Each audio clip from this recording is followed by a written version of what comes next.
దేవునికి మహిమ కలుగును గాక. హల్లెలూయా, హల్లెలూయా. ఈ ఉదయకాల సమయంలో కొద్ది నిమిషాలు దేవుని యొక్క వాక్యాన్ని మనం ధ్యానం చేసుకుందాం. కొలసీలకు రాసినటువంటి పత్రిక 4వ అధ్యాయము, కొలసీలకు రాసినటువంటి పత్రిక 4వ అధ్యాయము 6వ వచనాన్ని చదువుకుందాం.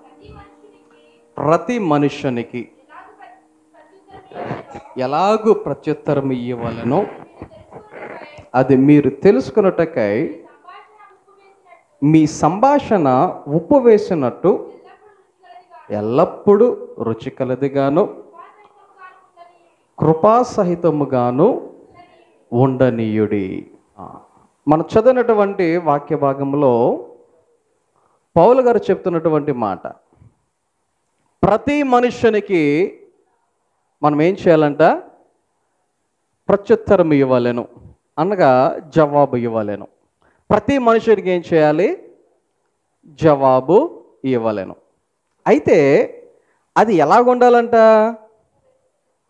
వాక్యం చెప్తుంది, మీ సంభాషణ ఉప్పు వేసినట్టు ఎల్లప్పుడూ రుచి కలదిగాను కృపాసహితముగాను ఉండనీయుడి. రైట్. ఈ ఉదయకాల సమయంలో దేవుని యొక్క వాక్యాన్ని మనం ధ్యానం చేద్దాం. ప్రతి మనిషి జీవితంలో ఉండేటువంటి ఒక ప్రాముఖ్యమైనటువంటి విషయం అన్నమాట. ఇది లేదు, మా జీవితంలో ఇది లేదు అంటానికి లేదు. అదేంటంటే మన యొక్క మాటలు. మాట్లాడిన వాళ్ళు ఎవరైనా ఉన్నారు ఇక్కడ? మాట్లాడిన వాళ్ళు ఎవరైనా ఉన్నారా? మాట్లాడొద్దు అంటే కొన్నిసార్లు ఏం చేస్తూ ఉంటారు? గుసగుసలాడుతూ ఉంటారు. గుసగుసలాడొద్దు అంటే కొన్నిసార్లు మాట్లాడుతూ ఉంటారు. విచిత్రం ఏంటంటే కొన్ని సందర్భాల్లో మాట్లాడండి అంటే మౌనంగా ఉంటారు. కొన్ని సందర్భాలలో కొంతమంది జీవితాలలో ఇలాంటి పరిస్థితులు ఎదురవుతాయి. నేను ఒక సర్వే చదివాను ఈ వాక్యం చెప్పడానికి. అసలు మనిషి సగటున రోజుకి ఎన్ని మాటలు మాట్లాడతాడు అని తెలుసుకుందామని దాని గురించి రాత్రి సర్చింగ్ చేశా. ఈ సర్చింగ్ చేసినప్పుడు దాని గురించి నేను వెతికినప్పుడు నేను చదివినటువంటి కొన్ని విషయాలు ఏంటంటే, ఒక్క మనిషి సగటున ఒక రోజుకి 16,000 మాటలు మాట్లాడతాడంట. మనం ఇన్ని మాటలు సగటున 16,000 మాటలు మనము మాట్లాడటం. అది కూడా ఎంత? 24 గంటలు కాదు, 16-17 గంటల్లోనో. ఎందుకంటే మిగతా టైంలో నిద్రపోతాం కదా. కొంతమంది నిద్రలో కూడా మాట్లాడేస్తూ ఉంటారు, కలవట్లాడతారని చెప్పేసి అంటారు కదా. అవి లెక్క పెట్టలేదు. అవి తీసేయగా సగటున 16,000 మాటలు ఒక మనిషి మాట్లాడతాడంట. తక్కువగా మాట్లాడినటువంటి వ్యక్తి మాటలు ఎన్ని అంటే ఇంచుమించులు 700 నుంచి 800 మధ్యలోనే ఎక్కడో చదివాను నేను. పోనీ 750 అనుకుందాం కాసేపు. 750 అంటే చాలా తక్కువ మాట్లాడిన మాటలు అంట. అంటే ఒకటి, పరిస్థితిని బట్టి మాటలు ఉంటాయి. ఇంట్లో చిన్నపిల్లలు ఉన్నారనుకోండి, ఆ తల్లికి ఎప్పుడు చూసినా మాటలే మాట్లాడవలసిన పరిస్థితి వస్తుంది. ఒకవేళ టీచర్ అనుకోండి, ఎక్కువగా మాట్లాడుతూనే ఉండవలసినటువంటి పరిస్థితులు వస్తాయి. లేకపోతే ఏదైనా ఒక షాపింగ్ మాల్లో పనిచేసేటువంటి వ్యక్తి అనుకోండి, ఎక్కువగా మాట్లాడవలసినటువంటి పరిస్థితులే వస్తూ ఉంటాయి. సో చేస్తున్న పనిని బట్టి కూడా కొన్ని సందర్భాలలో మాట్లాడవలసిన పరిస్థితులు ఉంటూ ఉంటాయి. నేను చెప్పింది సగటున చెప్పాను. రెండోది మినిమంలో మినిమం, ఒకవేళ తక్కువలో అంటే ఎంతో చెప్పాను. ఎక్కువగా అంటే 47,000 మాటలు మాట్లాడుతాడంటే ఒక్క మనిషి ఒక రోజులో. 47,000 మాటలు మాట్లాడతాడంట. ఆలోచన చేయండి. కస్టమర్ కేర్లో పనిచేసే వాళ్ళ పరిస్థితి ఊహించుకోండి ఒకసారి. వాళ్ళు పని చేసినంతసేపు, అది 8 గంటలు డ్యూటీ కావచ్చు, 8 గంటలు డ్యూటీ, ఇంకా చేసినంతసేపు ఫోన్లు వస్తూనే ఉంటే వాళ్ళు దానికి తగినటువంటి మాటలు జవాబులు చెప్పవలసిన పరిస్థితే ఉంటూ ఉంటుంది. అవునా కాదా? డ్రైవర్ జాబ్ అనుకోండి, ఎక్కువ మాటలు ఉండవు. అదే కండక్టర్ జాబ్ అయితే బస్సు బయలుదేరించి దిగేంతవరకు ఎన్నిసార్లు మాట్లాడవలసి వస్తుందో కదా. ఉద్యోగాన్ని బట్టి కూడా కొన్ని సందర్భాలలో మాటలు మాట్లాడవలసినటువంటి పరిస్థితులు ఎదురవుతూ ఉంటాయి. రైట్. ఇప్పుడు మనకి ఏ ఉద్యోగం లేకపోయినా సరే మాటలు, అవునా కదా. కొన్నిసార్లు కాసేపు కామ్గా ఉండు, కాసేపు మాట్లాడకుండా ఉండు అని కొన్ని సందర్భాలలో పిల్లలు బాగా అలరా చేస్తే నోటి మీద ఏలై అని కూడా చెప్పేటువంటి పరిస్థితులు ఉన్నటువంటి రోజులు ఉన్నాయి, అవునా కదా. నోరిపితే దెబ్బ అంటారు కొన్నిసార్లు. ఎందుకని? విసిగిపోయి ఉన్నారు వాళ్ళ మాటలకి కదా. మనిషి జీవితంలో మాట అనేది చాలా అంటే చాలా ప్రాముఖ్యమైపోయింది. మాట అనేది లేకుండా ఉండలేనటువంటి పరిస్థితి. విచిత్రం ఏంటంటే మాట రాని వారు కూడా, మాటలు అంటే మగవాళ్ళు అంటారు కదా, వాళ్ళు కూడా ఏదో ఒకటి ప్రయత్నం చేస్తారు చెప్పడానికి, మనకు అర్థం కాదు. వాళ్ళు కూడా ఏదో ఒకటి చెప్పడానికి ప్రయత్నం చేస్తూ ఉంటారు, మనకేమో అర్థం కాదు. అంటే అలవాటైన వాళ్ళకి అర్థమవుతుంది, కానీ కొత్త వాళ్ళకైతే అది చాలా కష్టంగా ఉంటుంది. సో మనిషి జీవితంలో నిద్ర లేచిన దగ్గర నుండి నిద్రపోయేటంత వరకు ఏమున్నాయి? ప్రతి ఒక్కరికి పని చేసినా పని చేయకపోయినా, మొహం కడుక్కోపోయినా, స్నానం చేసినా చేయకపోయినా మాట మాత్రం ముందు వచ్చేది బయటికి. మనిషికి మాట అనేది అంత ఎక్కువగా ఉపయోగించేటువంటి పరిస్థితి. ఓకే. అయితే ఈ మాటను బట్టి వాక్యం ఏం చెప్తుంది? ఒకటి, ఇది ఎలాగ ఉండాలంట? రుచికరముగా ఉండాలంట. మాట రుచికరంగా ఉండడం ఏంటి? కూర రుచికరంగా ఉండాలంటే అర్థం ఉంది, బిర్యానీ రుచికరంగా ఉండాలంటే అర్థం ఉంది. మరి మాట రుచికరంగా ఉండడం ఏంటి? మాటను ఎవరైనా టేస్ట్ చేస్తారా? కూరను టేస్ట్ చేసినట్టు లేదు కదా. మరి మాట రుచికరంగా ఉండడం అంటే వాక్యాన్ని బట్టి మనం అర్థం చేసుకుంటే మన మాట అంత అందంగా లేకపోతే రుచికరంగా లేకపోతే మంచిగా ఉండాలి అనేది వాక్యము మనకి చెప్తుంది. ఎవరికి? మనుషునికి మనం ఎవరికైతే జవాబిస్తూ ఉన్నామో, ఒకవేళ ఎవరైనా ఏదైనా అడిగారు అనుకోండి, వారికి మనం జవాబు ఇచ్చినప్పుడు, ప్రత్యుత్తరం ఇచ్చినప్పుడు అది ఎలాగ ఉండాలంట? రుచికరమైనదిగా ఉండాలి. ఎందుకంటే కొంతమంది చాలా మంచిగా మాట్లాడతారు, కొంతమంది చాలా బాగా మాట్లాడతారు, కానీ కొంతమంది మాటల వెంటే వీడితో ఎందుకు మాట్లాడేమరా అనిపిస్తుంది. ఏదో మాట అంటారు కదా, ఆ నోట్లో నోరెడతాం కంపు అంటారు.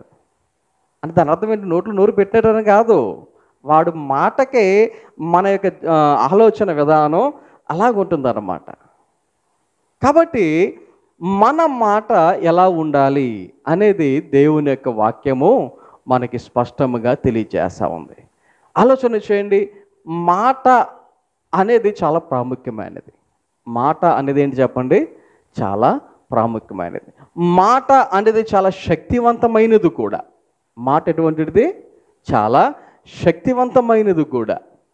ఎందుకంటే కొన్నిసార్లు ఒకరు ఒక మాట అన్నారంటే ఎంత బాధపడిపోతారో, నన్ను అలాగన్నది, నన్ను అలాగన్నాడు అని మాటను బట్టి ఎంత కృంగదీసినటువంటి పరిస్థితులు అయిపోతాయో, బాధపడిపోతున్న పరిస్థితులు వచ్చేస్తాయి. కారణం ఏంటంటే అలాగన్నారు, జరిగిపోతుందేమో. కొన్నిసార్లు కొంతమంది ఎక్కడికి వెళ్తున్నప్పుడు ఎక్కడికైనా అడిగితే ఇల్లే ముందు అడగకూడదని తెలీదా అంటారు. ఎందుకని? ఏమైపోతుందో అని భయం. అంటే మాటలో ఉన్నటువంటి పవర్ అన్నమాట. కొన్నిసార్లు కొంతమంది అంటారు, ఒరే బాబు వాడి నాలుకల మీద మచ్చ ఉంది, వాడు మాట అనకూడదు, ఆడు అన్నాడా ఈరోజు అయినట్టే అన్నట్టుగా కొంతమంది ఈ రకంగా కూడా ఆలోచన చేసేటువంటి పరిస్థితులు కొంతమంది జీవితాలలో కనబడుతూ ఉంటాయి. ఈ యొక్క లోకాన్ని కనుక మనం చూసినట్లయితే, దేవుని యొక్క వాక్యములో ఆది కాండము 1వ అధ్యాయాన్ని కనుక మనం చూసినట్లయితే, ఆయన మొదటి 5 రోజులలో ఇది కలుగునుగాక అని ఒక మాట పలికితే ఏమైపోయిందంట? అది జరిగెను, అది కలిగెను అని దేవుని యొక్క వాక్యాలు మనకి స్పష్టంగా తెలియచేస్తూ ఉన్నాయి. సూర్యుడు కలుగునుగాక అంటే సూర్యుడు వచ్చాడు, చంద్రుడు కలుగునుగాక అంటే చంద్రుడు వచ్చాడు, నక్షత్రాలు కలుగునుగా అంటే నక్షత్రాలు వచ్చాయి, సముద్రం అంటే సముద్రం వచ్చింది, లేకపోతే మరి చెట్లు జంతువులు అంటే అవి వచ్చినాయి, లేకపోతే మరి పగలు రాత్రి అంటే అవి వచ్చినాయి. ఈ రకంగా మనం చూసుకుంటే ఇవన్నీ ఎలా కలిగినాయి? ఇవన్నీ ఎలా కలిగినాయి?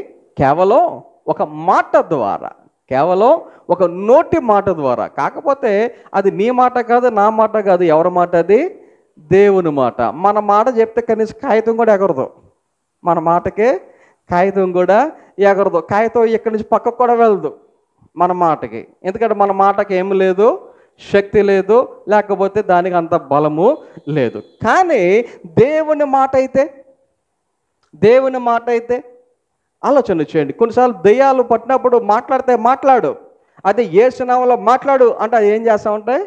మాట్లాడుతూ ఉంటాయి. అవునా కదా? నీ మాటకి ఏముండదు, శక్తి ఉండదు, కానీ దేవుని మాటకి ఎంత శక్తో కదా. కాబట్టి దేవుని యొక్క మాట ప్రకారముగా ఈ లోకం ఏమైందంట? ఈ సృష్టి ఆరంభంలో ఏమైంది? ప్రతీది కూడా కలిగినది అది ఆయన మాట ద్వారా కలిగినది అని దేవుని యొక్క వాక్యములో మనము చూస్తూ ఉంటాం. ఆ తర్వాత 6వ రోజున దేవుడు ఏం చేశాడంటే ఆదాము హవ్వలను నిర్మించెను అని దేవుని యొక్క వాక్యంలో చదువుతాం. వారిని అలాగున నిర్మించి ఏం చేశాడంట? ఏదెను తోటలో పెట్టెను. పెట్టి ఆ యొక్క సందర్భంలో దేవుడు వాళ్ళతో చెప్పిన మాట ఏంటంటే, మీరిద్దరు చక్కగా మాట్లాడుకుంటూ ఉండండి. ఎవరెవరిని? ఆదాము హవ్వలను మీరిద్దరూ మాట్లాడుతూ ఉండండి. ప్రతిరోజు చల్లని పూట సాయంత్రం సమయంలో నేను కూడా వచ్చి మీతో ఏం చేస్తాను? మాట్లాడతాను అని దేవుడు వారితో చెప్తే వాళ్ళిద్దరు బాగానే మాట్లాడుకునేవారు. దేవుడు వచ్చినప్పుడు దేవుడితో కూడా మాట్లాడుతూ ఉండేటువంటి పరిస్థితులు ఉండేవి. కానీ జరిగిందేంటి? వారు ఇంకొకరి మాట కూడా విన్నారు. వాళ్ళు ఏం చేశారు? వాళ్ళు ఇంకొకరి మాట కూడా విన్నారు. ఎవరి మాట? సర్పము యొక్క మాట విన్నారు. ఆలోచన చేయండి. అక్కడ జంతువులు చాలా ఉండుంటాయి కదా, జంతువులు చాలా ఉండుంటాయి కదా, పక్షులు చాలా ఉండుంటాయి కదా, చేపలు చాలా ఉండుంటాయి కదా. మరి అవి ఏమైనా మరి వాళ్ళ దగ్గరికి ఎన్ని సందర్భాల్లో వచ్చాయో వాళ్ళతో మాట్లాడతాకి ఇష్టపడ్డారా? ఆలోచన చేయండి. అంటే మాట్లాడితే మాట్లాడి ఉండొచ్చు, కానీ వీళ్ళు ఏం చేశారంటే సర్పము మాట విన్నారు, సర్పము యొక్క మాటను విన్నారు. ఆ యొక్క సర్పము ఏం చెప్పింది? అబద్ధం చెప్పింది. సర్పం ఏం చెప్పింది? అబద్ధం చెప్పింది. వీళ్ళు ఏం చేశారు? అబద్ధాన్నే విన్నారు, అబద్ధాన్నే నమ్మారు. గమనించండి ఒకసారి. మనిషి యొక్క బలహీనత అదే, మనిషి యొక్క బలహీనత అదే. మంచి చెప్తే లేకపోతే నిజం చెప్తే బుర్రకెక్కదు, చదవండిరా అని చెప్తే పిల్లలకి ఎక్కదు, ఆడుకుందారా అంటే ఎక్కుద్ది. సైకలాజికల్గా ఆలోచన చేస్తే ఇదే కరెక్ట్. మనిషి జీవితంలో నిజాన్ని త్వరగా నమ్మలేడు, కానీ అబద్ధాన్ని అయితే ఆలోచన చేయండి. కొన్నిసార్లు కొంతమందిని గురించి ఎలా మాట్లాడుతుంటారు కదా, ఒక్క ఆవిడకి వాళ్ళతో ఆయనకి ఒక్క మాట తెలిసేసారి ఊరెత్త పాకినట్టే అనేటువంటి విషయాన్ని కొంతమందిని గురించి చెప్తూ ఉంటారు. అంటే టీవీ 9 కన్నా ఫాస్ట్ అంటారు. ఆలోచన చేయండి. అంటే కొంతమంది నోటిలో మాటలు చాలా అంటే చాలా త్వరగా ఏమవుతూ ఉంటాయి? బయటెక్కి స్ప్రెడ్ అవుతూ ఉంటాయి కదా. ఓకే, మంచిది స్ప్రెడ్ అయితే నో ప్రాబ్లం, మంచిదే. కానీ చెడు కూడా కొన్ని సందర్భాల్లో ఏమవుతూ ఉన్నాయి? ఆ రకంగా బయటికి వెళ్ళిపోతూ ఉంది. ఇప్పుడు సర్పం కూడా ఏం చేసింది? వారికి అబద్ధాలే చెప్పింది. దేవుడేమో పండు తింటే చస్తాడు అని దేవుడు చెప్తే సర్పం ఏమవుతుంది? మీరు చావనే చావరు. సో చస్తాననే మాట నమ్మారా, చావరనే మాట నమ్మారా? వీళ్ళు చావరనే మాటే నమ్మారు. మన జీవితంలో కూడా చాలా సందర్భాలలో ఇలాంటి మాటలే మనం ఏం చేస్తూ ఉంటున్నాం? వినటానికి ఇష్టపడేటువంటి పరిస్థితి. ఆలోచన చేయండి. తర్వాత ఏం జరిగిందో మనందరికీ తెలుసు. దేవుని మాట కాదని సర్పం మాట విన్నందుకు దేవుడు వారిని శపించడం మాత్రమే కాదు, వారి ద్వారా ఈ లోకానికి మరి పాపము వచ్చింది, పాపము ద్వారా మరణం వచ్చింది అనేటువంటి విషయం మనందరికీ తెలిసినటువంటి మాటలే. నోవహు ఈ లోకంలో ఉన్నప్పుడు దేవుని యొక్క మాట ప్రకారముగా ఓడను చేస్తూ ఎంతమందికి చెప్పాడో మాట, వరదలు రాబోతున్నాయి, వర్షం రాబోతుంది, మీరందరూ కూడా వచ్చి ఈ యొక్క ఓడలో మీరు తల దాచుకోండి అంటే ఒక్కరైనా విన్నారా? ఒక్కరైనా ఓడలోకి వచ్చారా? ఒక్కరు వినలా. ఏమయ్యారు? చివరాఖరికి చనిపోవలసినటువంటి పరిస్థితి. మనిషి మంచిని స్వీకరించడానికి అంత త్వరగా ముందుకు రాలేనటువంటి పరిస్థితులు ఉన్నాయి అని దీనిని బట్టి మనము అర్థం చేసుకోవచ్చు. ఇంకా కొంతకాలానికి మనం చూస్తే బాబేలు పర్వతము అనేటువంటి మరి ఒక సందర్భం ఆది కాండంలోనే మనకు కనబడుతూ ఉంటుంది. అక్కడ జనులందరూ కలిసి ఒక మాట మీద ఉండి మరి ఆకాశాన్ని అంటేటంతగా ఏం కడదాం అనుకున్నారంట? ఒక గోపురాన్ని కడదామని అనుకుని పని మొదలు పెట్టారంట. వారు అక్కడ పనిని మొదలుపెట్టారు. పని మొదలుపెట్టిన తర్వాత ఆ యొక్క పని దేవునికి అంగీకారంగా లేదు, దేవునికి ఇష్టంగా లేదు. కారణం ఏంటంటే మేము కాబట్టి చేశాం అనేటువంటి ఒక గొప్ప లేకపోతే ఒక గర్వము లాంటి ఫీలింగ్ వారికి కలగటానికి ఆ పని మొదలు పెట్టేసరికి దేవుడు ఏం చేశాడు అక్కడ? అక్కడ అందరూ అప్పటి వరకు ఒకటే భాష మాట్లాడేవారు. కానీ ఆ సందర్భంలో దేవుడు ఎప్పుడైతే వారి యొక్క భాషను మార్చేశాడో ఏమైపోయిందంట? ఒక్కరి మాట ఒకరికి అర్థం కాకుండా, నేను మాట్లాడేది మీకు తెలియటలా, మీరు మాట్లాడేది నాకు తెలియటలా, అటువంటి పరిస్థితి వచ్చి అక్కడ ఆ జనాలందరూ ఏమైపోయారంట? మొత్తం చెదరగొట్టబడ్డారు. భూమి మీద అంతటికి వారు అక్కడ స్ప్రెడ్ అయ్యారు అని దేవుని యొక్క వాక్యములో మనం అక్కడ చదువుతూ ఉంటాం. ఆలోచన చేయండి.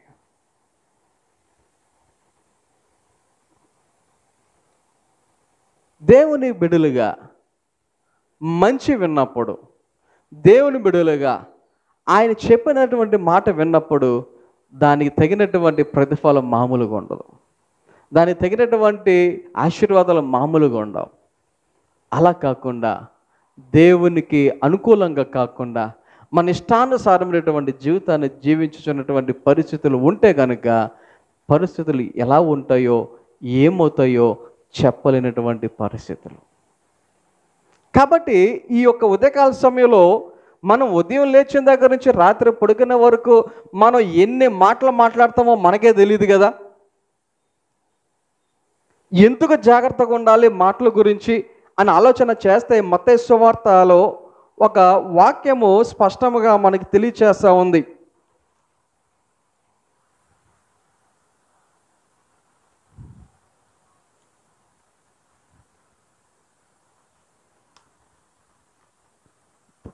పన్నెండవ అధ్యాయము మత్తయి సువార్త 36వ వచనం. నేను మీతో చెప్పినది ఏమనగా మనుషులు పలుకు వ్యర్థమైన ప్రతి మాటను గూర్చియు విమర్శ దినమున లెక్క చెప్పవలసి ఉండును. చూడండి వాక్యం ఏం చెప్తుంది? మనుషులు అంటే ఎవరో, మనమే, ఎవరో కాదు, మనము పలుకు వ్యర్థమైన ప్రతి మాటను గురించి. ఏ మాటను గురించి? వ్యర్థమైన మాటను గురించి. ఇప్పుడు ఆలోచన చేద్దాం. సగటున 16,000 మాటలు అని చెప్పాను కదా. అందులో మంచి మాటలు ఎన్ని ఉన్నాయో, చెడ్డ మాటలు ఎన్ని ఉన్నాయో, నిజాలు ఎన్ని ఉన్నాయో, అబద్ధాలు ఎన్ని ఉన్నాయో, ఒకరిని ఎంకరేజ్ చేసే మాటలు ఎన్ని ఉన్నాయో, కొంతమందిని డిస్కరేజ్ చేసే మాటలు ఎన్ని ఉన్నాయో.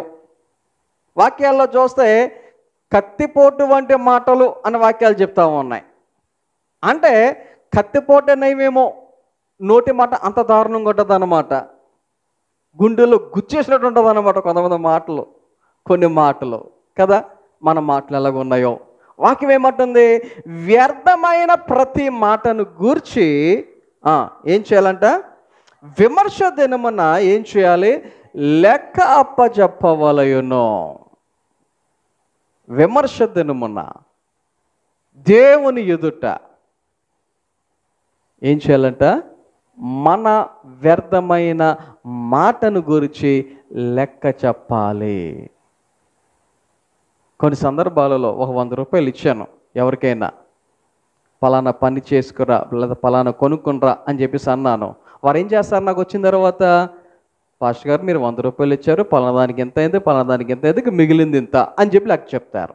లేకపోతే ఇంత అయింది, ఇంకా ఇంత నాగుబడింది అని చెప్పి నాకు చెప్తారు. లెక్క చెప్పడం అది బాధ్యత, అది ఖచ్చితంగా చేయవలసింది కదా. అయితే వాక్యం చెప్తుంది, నీ మాటలను బట్టి కూడా ఏం చేయాలంట? నీవు లెక్క చెప్పాలి. నీ మాటలను గురించి కూడా మనము లెక్క చెప్పవలసిన వారమై ఉన్నాం. కాకపోతే వ్యర్థమైన దానిని గురించి మనము దేవుని ఎదుట విమర్శ దినమున లెక్క చెప్పవలసిన వారమై ఉన్నాం.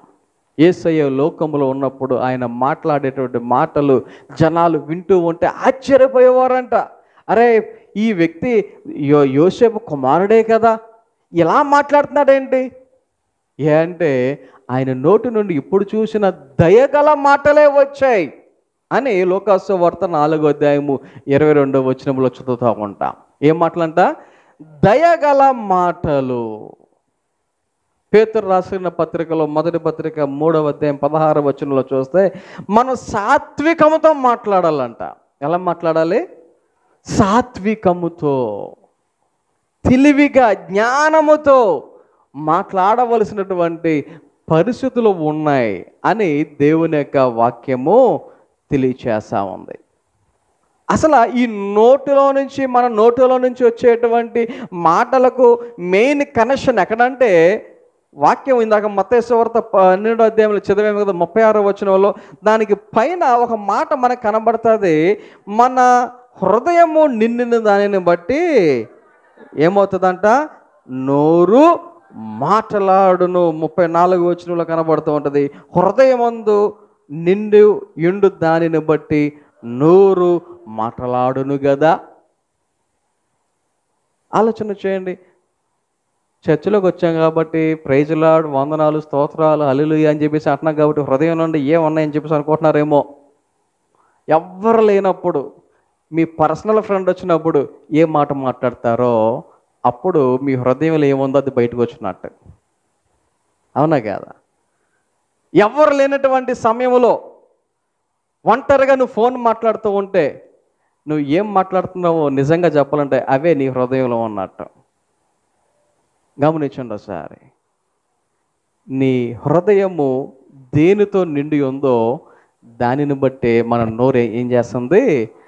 మాట్లాడుతూ ఉన్నది అని దేవుని యొక్క వాక్యము స్పష్టంగా మనకి తెలియచేస్తా ఉంది. కాబట్టి మన హృదయము దేనితో నిండి ఉన్నది?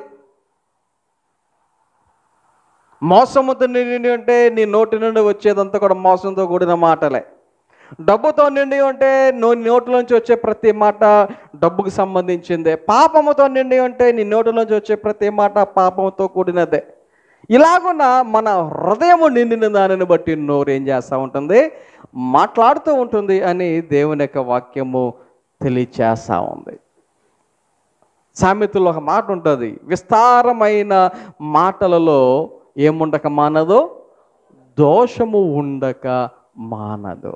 ఎక్కువగా మాట్లాడితే, విస్తారంగా మాట్లాడితే ఏమొస్తాయంట? దోషణకు సంబంధించిన మాటలు వచ్చే అవకాశాలు ఉన్నాయి అని వాక్యం తెలియజేస్తూ ఉంది. అందుకే యాకోబు గారు ఒక మాట అంటూ ఉంటారు.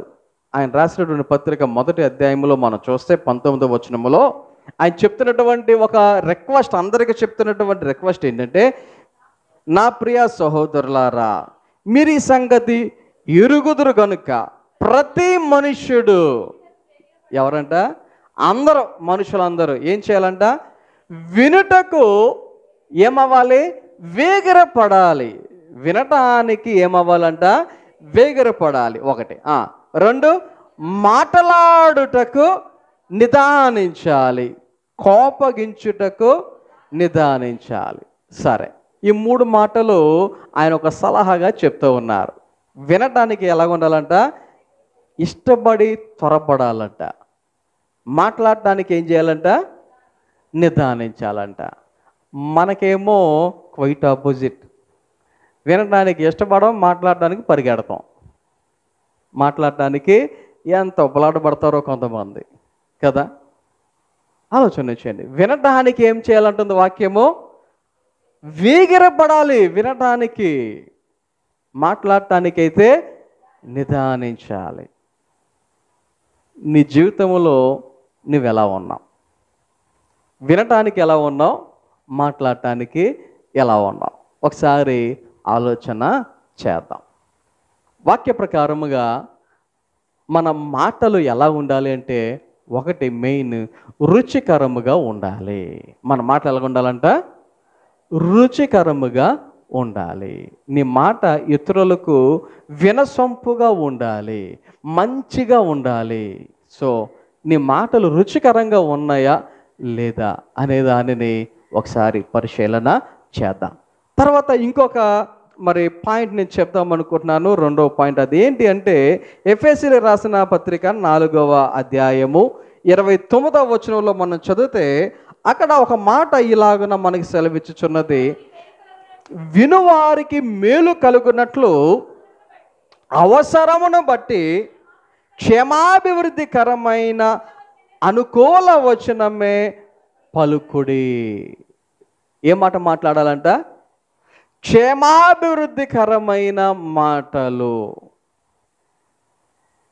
మన నోటిలో వచ్చేటువంటి మాట ఇతరులకు క్షేమాన్ని తెచ్చేదిగా ఉండాలంట. ఇతరులకు ఎలా ఉండాలి? క్షేమాన్ని తెచ్చేదిగా ఉండాలి. అది ఎవరో గురించి కాదు, ముందు మన ఇంట్లో వాళ్ళ గురించే మనం మాట్లాడదాం. కొన్నిసార్లు కొన్ని కుటుంబాలలో కొంతమంది ఇలా మాట్లాడుకునే పరిస్థితి, మా ఆవిడ అది పెద్ద మెంటల్దండి అన్నట్టుగా మాట్లాడే పరిస్థితులు. లేకపోతే కొన్నిసార్లు కొంతమంది భార్యలు, ఏమంటే మా భర్త పెద్ద మూర్ఖుడండి, ఇలాంటి మాటలు మాట్లాడేటువంటి పరిస్థితులు ఉంటాయి. కొన్నిసార్లు కొంతమంది తల్లిదండ్రులు వాళ్ళ పిల్లల గురించి, మా పిల్లల ముద్దులండి అన్నట్టుగా మాట్లాడుతూ ఉంటారు. అవునా కదా? పోయిన వారం అని నేను చెప్పింది, జీవ మరణములు ఏంటంట? నాలుక వశము. నువ్వు ఏం మాట్లాడతావో అది జరుగుద్ది, అందులో ఏం మాత్రం డౌట్ లేదు. అది నిజం, అది వాక్యమే చెప్తుంది. కాబట్టి నీవు ఎటువంటి మాట మాట్లాడాలంట? క్షేమకరమైన మాటలు మాట్లాడాలి. నిజంగా ఒకవేళ నీ పిల్లలు సరిగా చదవకపోయినా వాళ్ళు చాలా తెలివైన వాళ్ళండి అని నువ్వు అంటా ఉండు, ఏమవుతారు? నిజంగా తెలివైన వాళ్ళు అవుతారు. నీ భర్త నీ మాటకు అంతగా ప్రోత్సాహం చేయకపోయినా, అబ్బాయి నాకు చాలా బాగా ప్రోత్సాహం చేస్తాడని మాట నువ్వు అలా మాట్లాడు పాజిటివ్గా, భవిష్యత్తులో అదే జరుగుద్ది. ఆలోచన చేయండి. నీ భార్య నాకు లోబడతలేదు అనేటువంటి మాట నువ్వు చెప్పే బదులు నా మాట చాలా బాగా వింటుందని చెప్పేసి నువ్వు చెప్పు, ఏమో జరుగుద్ది? భవిష్యత్తులో అదే జరుగుద్ది. కారణం ఏంటి? నువ్వు ఏదైతే మాట్లాడతావో అది అక్కడ జరగబోతూ ఉంది. మన నోటికి అంత పవర్ ఉంది, నాలుకకి అంత పవర్ ఉంది. గమనించండి, వాక్యం చెప్తుంది, నీవు ఎవరితోనైనా సరే వినువానికి మేలు కలుగునట్లుగా ఎలాంటి మాటలు మాట్లాడాలంట? అంటే ఒక మాట చెప్పారు ఇక్కడ, అవసరమును బట్టి అని. కొన్ని సందర్భాలలో తగ్గించుకోవడం మంచిదే, వినయం మంచిదే, కానీ అతి వినయం పనికిరాదు. అది నటన అయిపోద్ది, వేషధారణ అయిపోద్ది. దొంగలు చూడండి ఒకసారి పోలీసుల ముందు ఎలా కూర్చుంటారు, అయ్య బాబోయ్ వీడింత మంచోడా, దొంగతనం వీడనే చేసింది అంటట్లుగా ఉంటుంది. బట్టలన్నీ పెట్టేసి, మీసాలన్నీ సరి చేసేసి, దువ్వులంతా సరి చేసేసి ఏదో అమాయకుడు కూర్చున్నట్టుగా కూర్చుంటారు. అదే బయటకు వస్తే గుండీలు ఊడిపోతాయి, మీసాలు వెళ్ళిపోతాయి, జుట్టు వెళ్ళిపోతాయి, కాలర్ వెళ్ళిపోద్ది, రకరకాలుగా అయిపోతాయి కదా. కొంతమంది అతి వినయం. కొన్నిసార్లు కోర్టుల్లో చూడండి ఒకసారి, అస్సలు చంపేసినోడు కూడా బ్లేడ్ అంటే కూడా ఏంటో తెలియదు అన్నట్టుగా నటించేస్తారు. ఆలోచన చేయండి, అతి వినయం కాదు. దాన్ని ఏమంటారంటే నటన అంటారు. వాక్యం ఏమంటుంది? వినువానికి అవసరమును బట్టి ఎలాంటి మాటలు ఉండాలంట? క్షేమాభివృద్ధికరమైన అనుకూల వచనమే. ఎవరికి అనుకూల వచనం? మనకు కాదు, వినువారికి. ఎవరికి అనుకూలంగా ఉండాలంట? మాట్లాడే వాళ్ళకి కాదు, వినువారికి ఎలాగ ఉండాలంట? అనుకూల వచనముగా ఉండాలి. ఎప్పుడైనా సరే గొడవకు వచ్చారనుకోండి ఎవరైనా, ఫర్ ఎగ్జాంపుల్ నా మీదకి ఎవరైనా ఎక్కడో తెలియనోడు, తెలిసిన వాళ్ళు ఎవరు నా మీద గొడవ రారు, తెలియనోడు ఎవడో నా మీద గొడవకు వచ్చినా నా మాటలు బట్టి సర్లే వదిలే అని వెళ్ళిపోతూ ఉంటారు నాతో. కారణం ఏంటి? మన మాట తీరు అలాగ ఉండాలి. అనుకూల వచనముగా, క్షేమకరమైనదిగా ఉండాలి. మన మాటలు అలాగుంటున్నాయా? ఎందుకంటే సామెతలు 12వ అధ్యాయం 13వ వచనంలో చూస్తే, పెదవుల వలన దోషము అపాయకరమైన ఊరి. మన పెదవుల ద్వారా, మన మాటల ద్వారా వచ్చేటువంటి దోషం ఏదైతే ఉందో అది ఎటువంటిదంట? మామూలు ఊరంటేనే ప్రమాదం, ఊరంటేనే ప్రమాదం. అలాంటిది వాక్యం ఏం చెప్తుంది? అపాయకరమైన ఊరి అని చెప్తా ఉంది. ఏది? మన పెదవుల ద్వారా వచ్చేటువంటి దోషము అంటే మాటలు. చెడ్డ మాటలు ఎలాంటివంట? ఊరికి అపాయకరమైన ఊరితో సమానము అనే వాక్యాలు మనకి తెలియచేస్తా ఉన్నాయి. కాబట్టి మన నోటి మాటలు ఎలాగ ఉండాలి? 1 రుచికరంగా ఉండాలి, 2 క్షేమకరముగా ఉండాలి. 3వదిగా ఆలోచన చేస్తే ఇదే సామెతల గ్రంథము 10వ అధ్యాయము 32వ వచనంలో చదివితే, నీతిమంతుని పెదవులు ఉపయుక్తములైన సంగతులు పలుకును. వాక్యంలో చూస్తే నీతిమంతుని నోటిలో నుండి వచ్చేటువంటి మాటలు ఎలాగుంటాయని వాక్యం చెప్తా ఉంది? ఉపయుక్తములైన సంగతులను మాత్రమే పలుకును. అంటే మన మాటలు ఎలా ఉండాలి అని వాక్యం చెప్తుంది అంటే ఉపయుక్తముగా ఉండాలి. ఎలా ఉండాలంట? ఉపయోగకరమైనవిగా ఉండాలి. మరి మన మాటలు ఉపయోగకరంగా ఉంటున్నాయా? ఇతరులకి అది సహాయపడే విధంగా ఉంటున్నాయా? ఫర్ ఎగ్జాంపుల్, ఎవరో అనుకోకుండా కాలు జారి పడిపోయారు అనుకుందాం. అయ్యయ్యో పడిపోయావా, దెబ్బ తగిలుంటుంది, ఖచ్చితంగా పడితే దెబ్బ తగులుతుంది. తగిలినప్పుడు ఏం పర్లేదు ఏం కాదు తగ్గిపోద్ది అన్నారు అనుకోండి. తగిలిన దెబ్బ కూడా ఏమైపోద్ది? వాళ్ళకి తగ్గిపోయినంత ఫీలింగ్. అదే పడ్డావా నటిరిగిందా అన్నారు అనుకోండి, దెబ్బ తగలకపోయినా నొప్పి ఎక్కువైపోద్ది. అవునా కాదా? మన మాట ఎలాగుండాలంట? ఉపయుక్తముగా, ఉపయోగకరముగా ఉండాలి.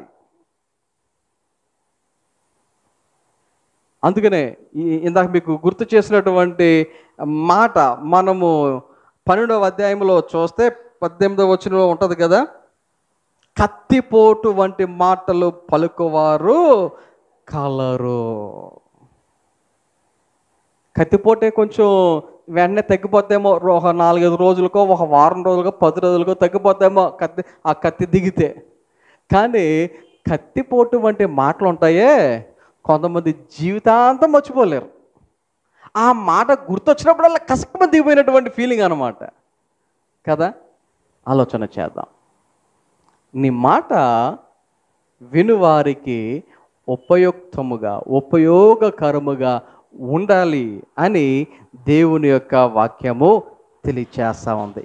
ఇంకొక టాపిక్ చెప్తాను. దేవుని యొక్క వాక్య ప్రకారముగా కొలస్సీయులకు రాసిన పత్రిక 3వ అధ్యాయము 8వ వచనం ప్రకారంగా మనం చదివితే, ఇప్పుడైతే మీరు కోపమును, ఆగ్రహము, దుష్టత్వము, దూషణ, మీ నోట బూతులు అను వీటన్నిటినీ ఏం చేయాలంట? విసర్జించుడి.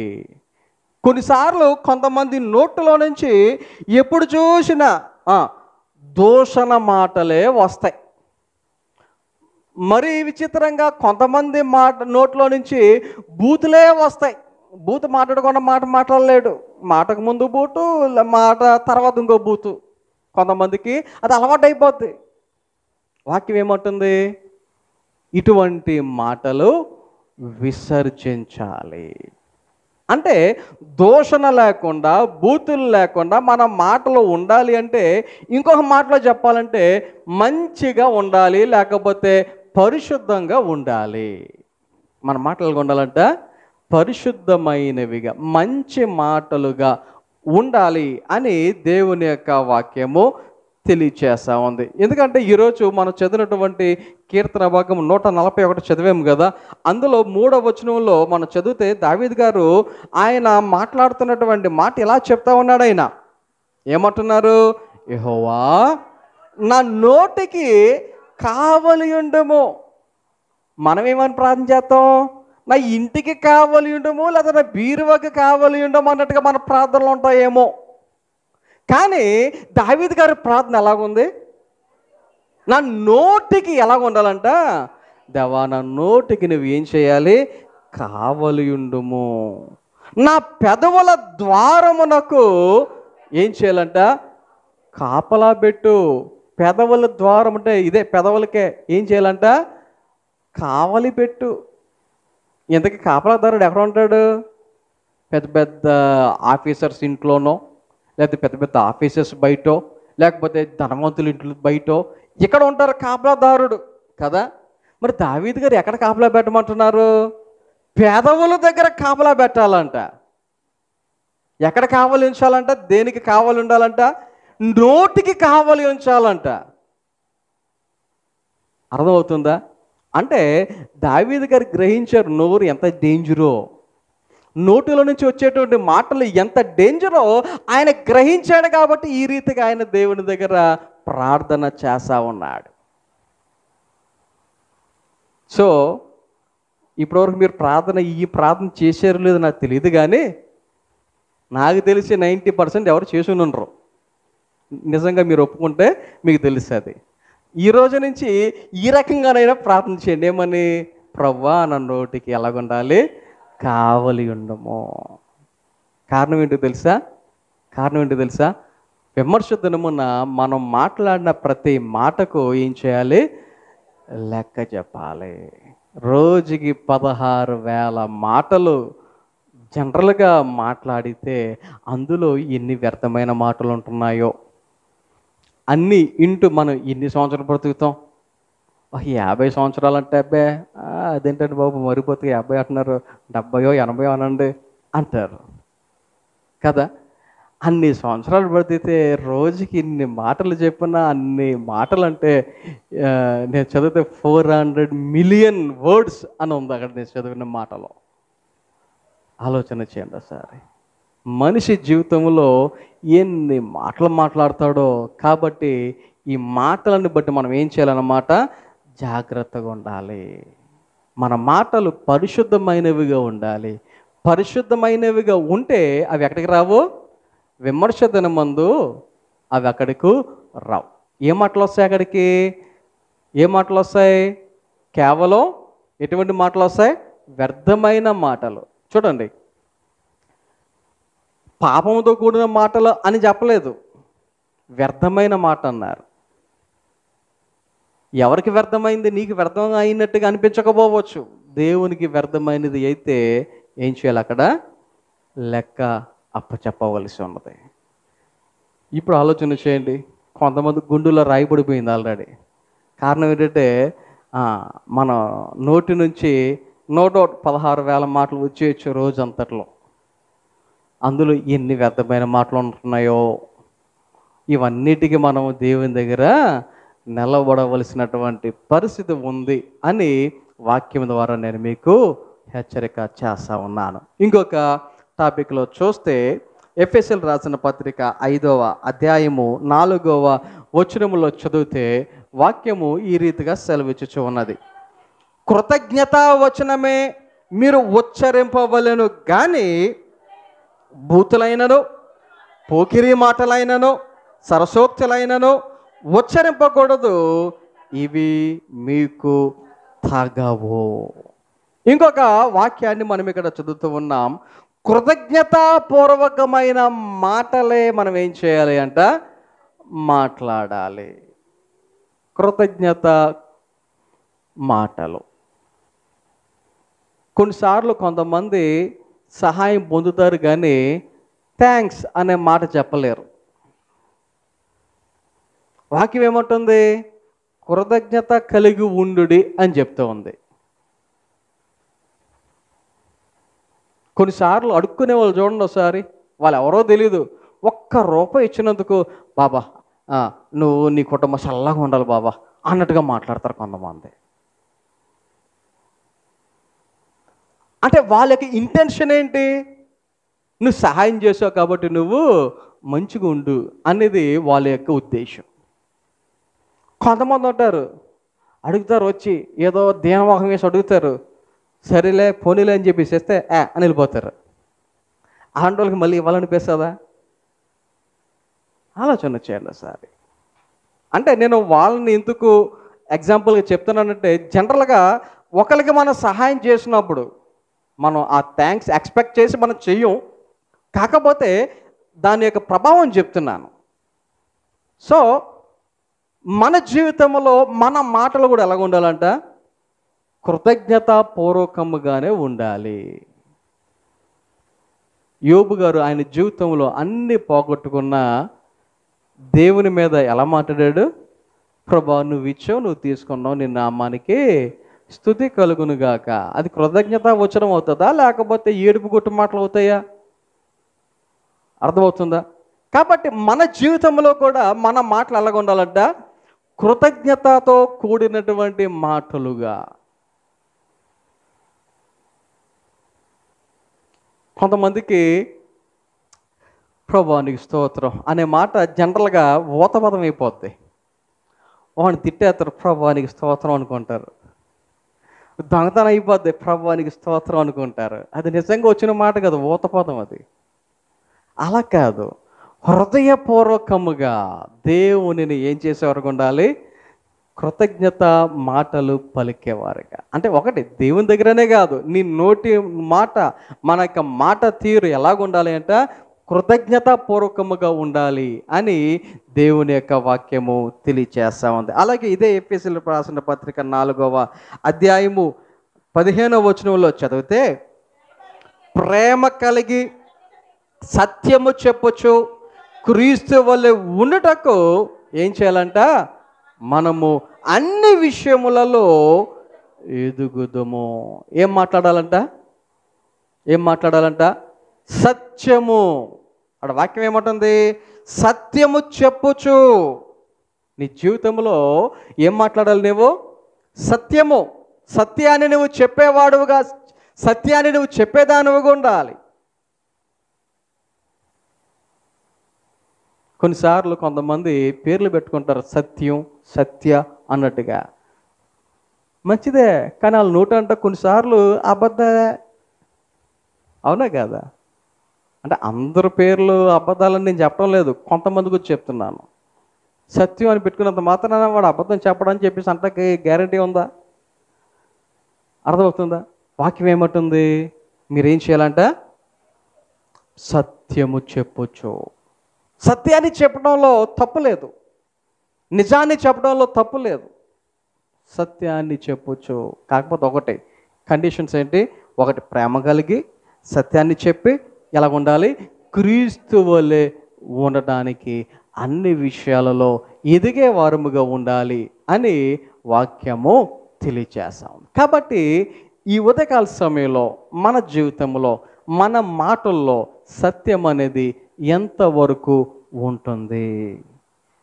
సామెతలు 12వ అధ్యాయము 17వ వచనంలో చదివితే అక్కడ సత్యం చెప్పేవాడు గురించి వాక్యము ఎలా చెప్తా ఉంది? సత్యవాద ప్రియుడు ఎలాంటి మాటలు మాట్లాడతాడంట? కేవలం నీతి గల మాటలు పలుకును. అదే ఇంకొకడెవడు? కూట సాక్షి మోసపు మాటలు చెప్పును. సత్యవాది, సత్యము చెప్పేవాడు ఎలాంటి మాటలు మాట్లాడతాడట? నీతి కలిగిన మాట.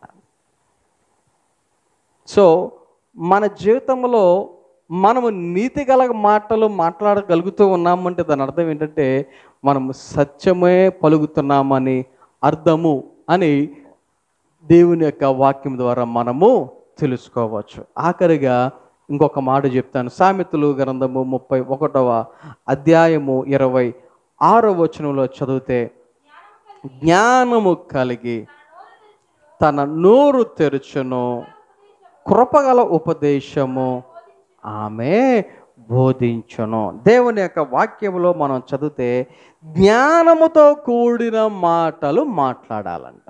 ఎలాంటి మాటలు మాట్లాడాలి? జ్ఞానముతో కూడిన మాటలు. కొన్నిసార్లు కొంతమంది సహాయముతో ఒక సలహా చెప్పండి అని ఒక సహాయముతో మన దగ్గరికి రావచ్చు. ఎప్పుడైనా మీరు ఇతరులను అడుగుతారు కదా, ఏం తీసుకోను, ఏం కొన్నో, ఎలాంటిది కొన్నో అని అడుగుతూ ఉంటారు కదా. మీకు తెలిస్తే జ్ఞానముతో సలహా ఇవ్వచ్చు, తప్పు లేదు. మీకు తెలియకపోతే మీకు అడిగారు కదా, ఏదో ఒకటి చెప్పేయాలి కదా అని మీకు ఇష్టం వచ్చింది చెప్పేయొద్దు. ఎవరితో కూడా మీకు తెలియనప్పుడు తెలియనట్టుగా ఉండాలి, కానీ ఇష్టం వచ్చినవి చెప్పేయద్దు. బాగా ఆలోచన చేయండి. జ్ఞానముతో కూడిన మాటలు. నీ మాట ఎలాగ ఉండాలి? జ్ఞానము కలిగిన మాటగా ఉండాలి. ఒకటి ఈ లోక సంబంధమైన జ్ఞానము కావచ్చు, లేక ఆత్మ సంబంధమైన జ్ఞానమైన కావచ్చు. నీ మాట జ్ఞానముతో కూడినటువంటిదిగా ఉండాలి. ఈ ఉదయకాల సమయంలో ఆలోచన చేద్దాం, మన మాట ఎలా ఉంది? జ్ఞానముతో ఉందా లేదా? వాక్యంలో చూస్తే జ్ఞానవంతురాలు ఏం చేస్తుందంట? ఇల్లు కట్టుకుంటే జ్ఞానం లేని ఆవిడ 3 రాళ్ళు ఏం చేద్దంట? తన చేతులతో తన ఇంటిని ఆమె ఏం చేసుకుంటుంది? ఓడబెరుక్కుంటుంది అని వాక్యం చెప్తుంది. అంటే జ్ఞానం ఉంటే కట్టబడుతుంది, జ్ఞానం లేకపోతే ఓడబడుతుంది, కూలబడుతుంది. అవునా? కాబట్టి మన మాటలు జ్ఞానముతో ఉంటే ఎదుటి వారి జీవితంలో కట్టబడేదిగా ఉంటుంది. ఒకవేళ నువ్వు ఇచ్చే మాట, నువ్వు చెప్పే మాట, నువ్వు పలికే మాట జ్ఞానముతో లేకపోతే ఎదుటి వారి జీవితాలు కూడా ఏమవుతాయి? కూల్చబడే అవకాశాలు ఉన్నాయి. కొన్నిసార్లు ఇలా మామూలుగా అంటూ ఉంటారు కదా, ఎదుటి వాళ్ళ కాపురంలో శిచి పెట్టింది, లేకపోతే కాపురం కూల్ చేశాడు అన్నట్టుగా కొన్ని మాటలు మాట్లాడుతూ ఉంటారు కదా. ఏంటంటారు? ఇయే. ఆలోచన చేయండి.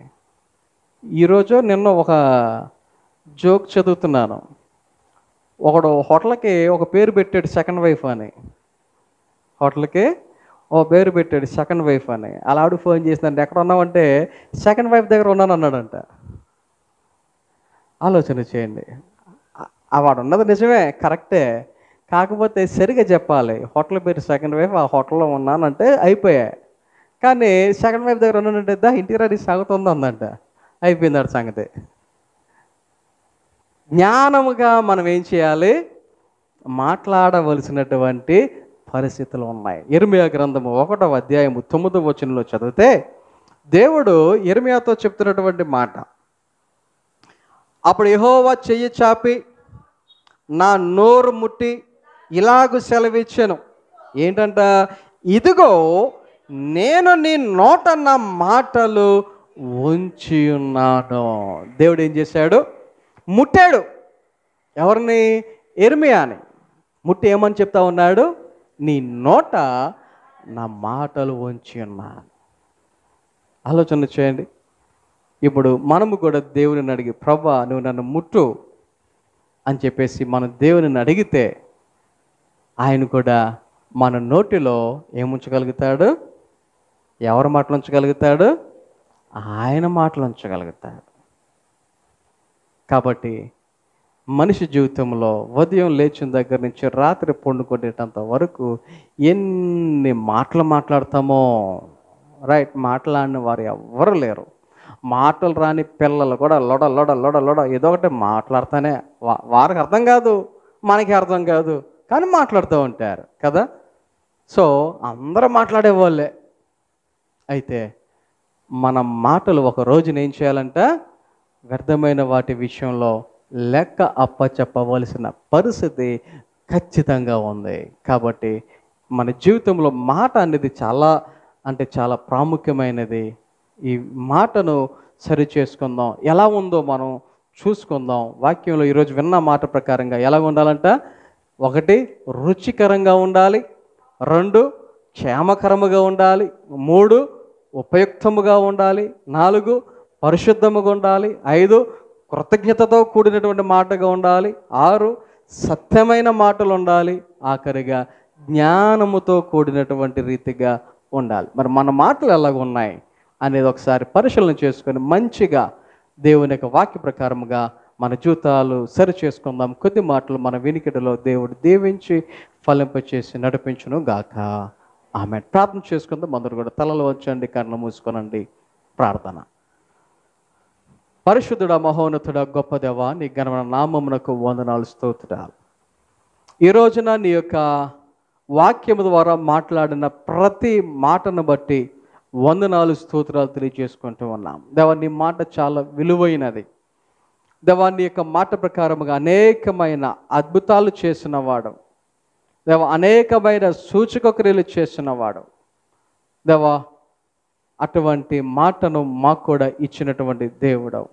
అయితే మా నోటి నుండి వచ్చేటువంటి మాటలు ఏ రకంగా ఉండాలి అనేది నీ వాక్యం ద్వారా మాట్లాడిన సందర్భాన్ని బట్టి, అవకాశాన్ని బట్టి వందనాలు, స్తోత్రాలు తెలియజేసుకుంటూ ఉన్నాం. దేవా, నీకు ఇష్టలుగా మేముండులాగున, మా మాటలు నీ దృష్టికి అంగీకారముగా ఉండులాగున సహాయం చేయమని. ఎంతమంది అయితే వాక్యాన్ని దేవా విని వారి హృదయాలలో భద్రపరుచుకున్నారో, వారి జీవితంలో నీకు కార్యాలు జరిగించి నీ మేలుతో నింపి తృప్తిపరచమని యేసు నామమున ప్రార్థన చేయుచు ఉన్నాము తండ్రి. ఆమేన్, ఆమేన్. మన తండ్రి అయిన దేవుని ప్రేమయు, కుమారుడైన యేసుక్రీస్తు వారి కృపయు, పరిశుద్ధాత్మ కన్యుని సహవాసము, సహాయము ఇప్పుడు ఎల్లప్పుడు ఆయన బిడ్డలైన మనందరికీ నిత్యము తోడై నడిపించును గాక. ఆమేన్.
మనకంటే ముందుగా వెళ్ళిపోయిన వారి కంటే మనము గొప్ప వరము కాదు, మనము మంచి వరము కాదు, మనము ఎంత మాత్రము శ్రేష్ఠులము కాదు.